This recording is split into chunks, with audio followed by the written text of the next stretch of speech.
Gusto ko lang sana tanungin si Kim. Ano yun? Ala, nakakagawa naman ako. Kiss cam ba? Ay, di ba lang? Kanina ba kasi? Kim, teka lang. Ano na nga yung title ng kanta? Bakit di tutuhan?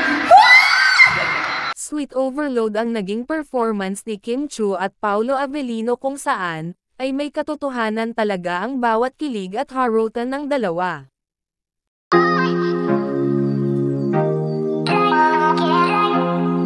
Isang nakakakilig na performance na ginawa ni Kim Chiu at Paolo Avellino sa kanilang behind the scenes nga ay nagharutan ang dalawa, kung saan, ay may mga katotohanan sa bawat sinasabi nila, kitang-kita kung gaano magkatitigan ang dalawa, na para bang nangungusap ang mata sa kilig na kanilang nadarama.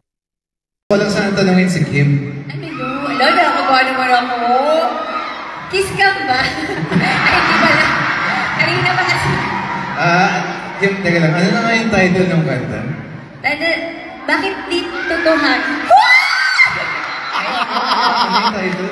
Bakit di tutuhanin? Bakit nga ba? Wala!